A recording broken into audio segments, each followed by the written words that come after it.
Okay, तो पूरे foreign exchange का रिवीजन करवा रहे हैं, बहुत ध्यान से समझना। फॉरेन एक्सचेंज किसी भी कंट्री के लिए बहुत ज़रूरी होता है। इसलिए ज़रूरी होता है क्योंकि जब हमको और राफेल की ज़रूरत पड़े किसी को निपटाने के लिए, तो उनको पैसा डॉलर में चाहिए। फ्रांस को राफेल का पैसा किस में चाहिए? डॉलर में। और डॉलर होंगे नहीं तो वो हमको राफेल बेचेगा? क्या वो गांधी रुपए लेगा? नहीं ले। वो छोड़ो, राफेल तो बहुत दूर की बात है। हम रोज हमारी गाड़ी में पेट्रोल डलवाते हैं। पेट्रोल आता है क्रूड ऑयल से, और क्रूड ऑयल आता है सऊदी कंट्रीज, रशिया वगैरह यहाँ से। डॉलर वो भी नहीं लेते, वो भी रुपए नहीं लेते, वो भी क्या लेते हैं? Foreign exchange. तो हर कंट्री अपने आप में सारी चीजें नहीं बना सकती, इसीलिए हमें जरूरत होती है फॉरेन एक्सचेंज की। अगर हम फॉरेन एक्सचेंज को बात करें तो भारत में जो कानून पहले चलता था वो था फेरा। कौन सा कानून था? और उसके बाद जो कानून चला वो चला फेमा। ये चेंजेस हमने 1991 के इकोनॉमिक रिफॉर्म्स के आने के बाद किए। क्योंकि 8 साल तक हमने जिस कानून का सहारा लिया वो इतना हार्श एक्ट था कि बड़े बड़े बिजनेसमैन को भी मीटिंग करने के लिए एक लिमिट जितने डॉलर से मिल पाते थे। एक तरफ हम ग्लोबलाइजेशन की बात करते थे और दूसरी समय हम उसी समय डॉलर को बचाने की बात करते थे, जबकि देश को जरूरत थी फॉरेन इन्वेस्टमेंट की। तो हमने फॉरेन एक्सचेंज रेगुलेशन एक्ट हटा करके नया एक्ट लेकर के आए, फॉरेन एक्सचेंज मैनेजमेंट एक्ट। ये बात खैर आपके कोर्स से बहुत परे है, क्योंकि फिर भी मैंने आपको समझाई कि आप समझ सको चैप्टर कैसे बढ़ा आगे। फिर हमने पढ़ा फॉरेन एक्सचेंज रेट क्या है। तो हमेशा मैंने कहा था $1 इक्वल टू जितने भी रुपए, वो ध्यान रखना, एग्जैक्ट रेट नहीं, मतलब $1 इक्वल टू 85। तो आपने डॉलर की रेट कोट की, the rate at which 1 unit of dollar, 1 unit of foreign currency can be exchanged for number of units of home currency। इस रेट को ऐसे ही लिखना है, अगर आप डेफिनेशन को उल्टा करोगे तो गलत लिख दोगे आप। So the rate at which 1 unit of foreign currency can be exchange for number of units of home currency, it is called as foreign exchange rate for that country. उसी हिसाब से मैंने आपको कुछ रुपए पाउंड वाउंड कुछ दिखाया था, और ये सारी रेट्स भारत में डोमेस्टिकली ट्रेडेड होती हैं। तो डॉलर, पाउंड्स और यूरो में हम अपना मैक्सिमम व्यापार करते हैं। ये रेट वो रेट होती है जिस पर डिमांड और सप्लाई दोनों इक्वल होती है। फिर मैंने आपको कुछ कोर्स दिए थे, इन पे कल भी क्वेश्चन आ सकता है कि इसको कैसे पता लगाते हैं कि ये रेट फॉरेन करेंसी की है या कहाँ की है। तो मैंने आपको कहा था ब्रैकेट के अंदर वाला देखना। ब्रैकेट के अंदर वाला मतलब आपको ये देखना कि रेट कहाँ कोट हो रही है। तो अगर ये रेट अमेरिका में कोट हो रही है तो आप देखोगे कि अमेरिका का डॉलर इक्वल टू के इधर है। तो अमेरिका का डॉलर इक्वल टू के इधर, मतलब ये तो ऐसे ही हुआ कि $1 इज इक्वल टू रुपए, अगर हम इंडिया में बात करें तो आपको ब्रैकेट वाला देखना है कि रेट किधर कोट हो रही है। अगर रेट जिधर कोट हो रही है इक्वल टू के इधर भी उसी करेंसी का साइन लगा है, तो वो उस कंट्री के लिए फॉरेन एक्सचेंज रेट होगी। कौन सी रेट होगी? Foreign exchange rate. Second example पे अगर मान लो रुपए वाली foreign exchange rate for America लिखा है ना, फर्स्ट पॉइंट। फिर आपने देखा कि $1 इक्वल टू 87 रुपए, ये रेट अमेरिका में कोट हुई है। तो अमेरिका में रुपए नहीं चलते, तो ये अमेरिका के लिए डोमेस्टिक रेट होगी फिर से, राइट। और थर्ड एग्जांपल में अगर ऑस्ट्रेलियन डॉलर्स की रेट इज इक्वल टू 80 रुपए इंडिया में कोट हुई, तो क्या उसका आंसर आपने अपनी कॉपी में लिखा था? इंडियन इंडियन रुपए, तो फॉरेन एक्सचेंज रेट इंडिया की होगी। फिर 1 फ्रेंच फ्रैंक इक्वल टू $80, ये भी रेट फ्रांस में कोट हुई, तो ये डोमेस्टिक रेट होगी, 1 फ्रेंच फ्रैंक्स की रेट है। तो इस तरीके से आपको रेट जो है डिटरमाइन करनी आनी चाहिए। फिर हमने बात की थी रियल रेट और एक्सचेंज रेट की। रियल रेट और नॉमिनल रेट, रियल मतलब goods as per national income, goods के फ्लो को रियल बोलता था और पैसे के फ्लो को नॉमिनल बोलता था। तो real at which goods are exchange between two countries, और nominal at which currencies are exchange between the two countries.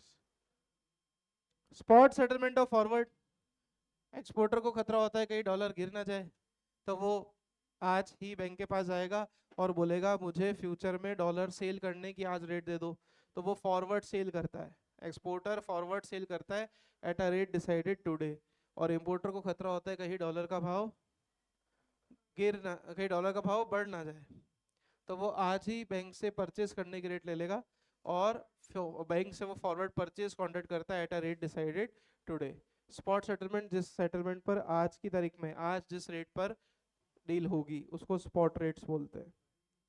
Sources for foreign currency में हमको फॉरेन एक्सचेंज कई बार चाहिए होता है, जैसे कि हम एसेट्स अगर परचेज करें या इन्वेस्टमेंट परचेज करें बाहर से, या किसी को गिफ्ट भेजें, या हम फॉरेन टूर्स करें, या स्पेकुलेट करना चाहें कैपिटल मार्केट में, ये सब के लिए फॉरेन एक्सचेंज की ज़रूरत होती है।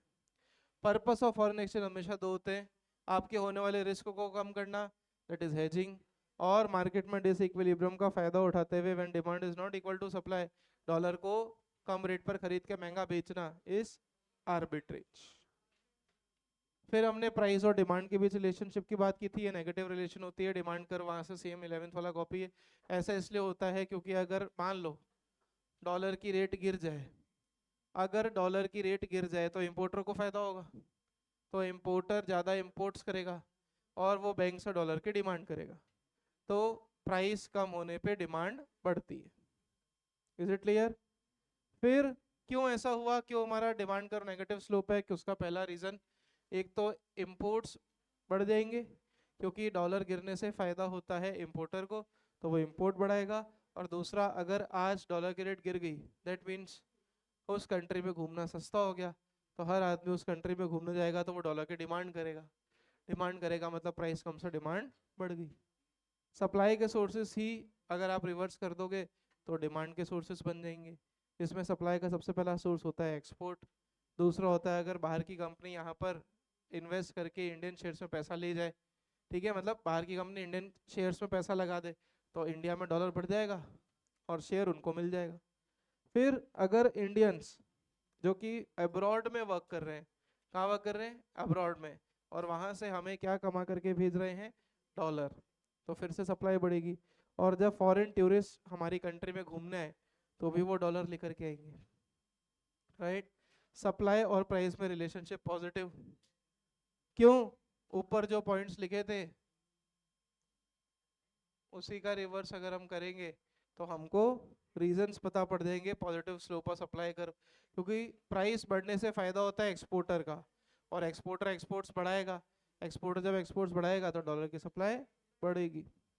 इक्विलिब्रियम एक्सचेंज रेट कैसे आती है? तो जहाँ डिमांड और सप्लाई इंटरसेक्ट करेंगे, एक्स एक्सिस पर आपको डिमांड और सप्लाई लेना है और वाई एक्सिस पर आपको रेट लेनी है।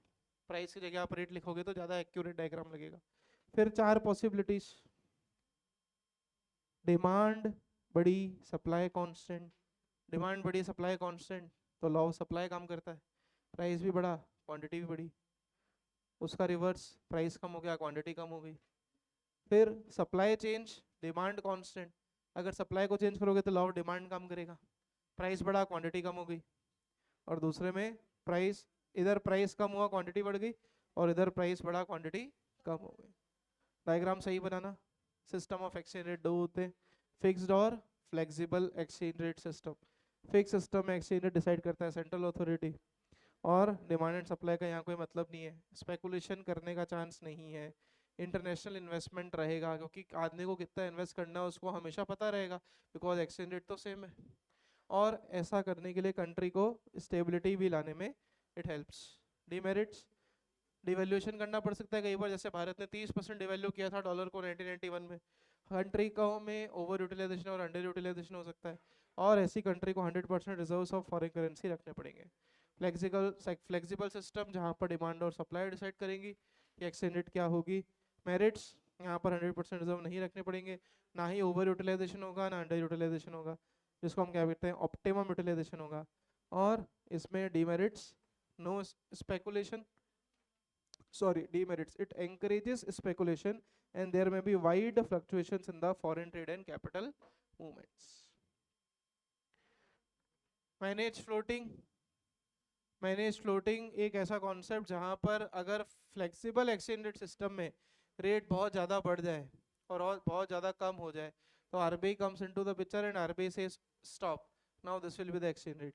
ऐसी मैनेज फ्लोटिंग को हम कहते हैं डर्टी फ्लोटिंग।